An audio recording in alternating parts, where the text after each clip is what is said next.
Lottery से की गई है? देखिए, जनपद में कुल 1156 राजस्व ग्राम है। उसके सापेक्ष लेखपालों की संख्या कम थी। कुछ लेखपाल चकबंदी विभाग से हमें डेपुटेशन पे मिले हैं, लगभग 35 के आसपास लेखपाल हैं। उनको क्षेत्रों का आवंटन कैसे किया जाए, मैंने सभी 35 लेखपालों को बुलाया और वो जो रिक्त क्षेत्र थे उनकी एक लॉटरी बनवाई और सभी लेखपालों से कहा आप अपने क्षेत्र स्वयं चुन लो। तो इससे मुझे लगता है जब उन्होंने स्वयं अपने क्षेत्र का चुनाव किया है तो वहाँ जाके काम भी बहुत अच्छे तरीके से करेंगे।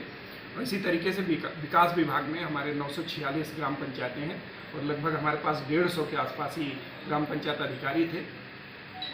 पूरे ब्लॉक को क्लस्टर में बांटा गया, लेकिन सचिव क्या करते थे कि एक जगह उनकी तैनाती हो गई, फिर 10 किलोमीटर बाद वाई जगह तैनाती हो गई। जब उनको ढूंढा जाता था ना वो तो एक्स गांव में मिलते थे ना वाई गांव में मिलते थे। हम लोगों उनकी बैठक की, उनके प्रतिनिधियों को बुलाया, उनके यूनियन को बुलाया, फिर पूरे जनपद को क्लस्टर वाइज लॉटरी से अलॉटमेंट कर दिया। सारे हमारे कर्मचारी भी खुश हैं। अब उनके जितने भी गांव हैं, 4-5 गांव एक कर्मचारी के उसमें आया है और वो बहुत क्लस्टर में है, लगे लगे आसपास के सारे गांव हैं जहां उनकी तैनाती की गई है। उद्देश्य यही है कि जो अधिकारी कर्मचारी हैं उनकी सुगमता से जनता को उपलब्ध हों।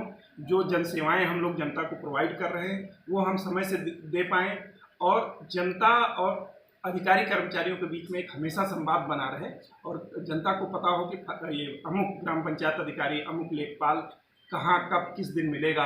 और इसके लिए आप जानते हैं कि सभी ग्राम पंचायतों में पंचायत सचिवालय का निर्माण हुआ है। शासन के निर्देश हैं कि जितने भी गांव से रिलेटेड अधिकारी कर्मचारी हैं वो जा करके पंचायत भवन पे प्रतिदिन नहीं, क्योंकि गांव कई एक हो सकते हैं, तो उनका एक रोस्टर बना हो और उसके वो वहाँ जरूर मिले, ताकि जनता की चाहे आय प्रमाण पत्र हो, निवास प्रमाण पत्र हो, जाति प्रमाण पत्र हो, जन्म मृत्यु रजिस्ट्रेशन का इशू हो या पेंशन से रिलेटेड इशू हो या अन्य कोई इशू हो जिसके लिए गांव को वहीं उनके गांव में सुविधा मिले, उनको अनावश्यक रूप से ब्लॉक का, तहसील का, कलेक्ट्रेट का चक्कर ना लगाना पड़े।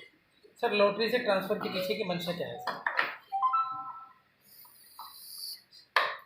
देखिए, लॉटरी से ट्रांसफ़र के पीछे मंशा यही है कि एक तो उस पर कोई बायस्डनेस नहीं रहेगी और अभी से ही जब अधिकारी व्यवस्था में आता है, कर्मचारी व्यवस्था में आता है, तो उसमें एक ये भी डालना कि देखिए निष्पक्षता से आपकी तैनाती हुई है, निष्पक्षता से आपका चयन हुआ है, तो आप निष्पक्षता से ही जनता की सेवा करें।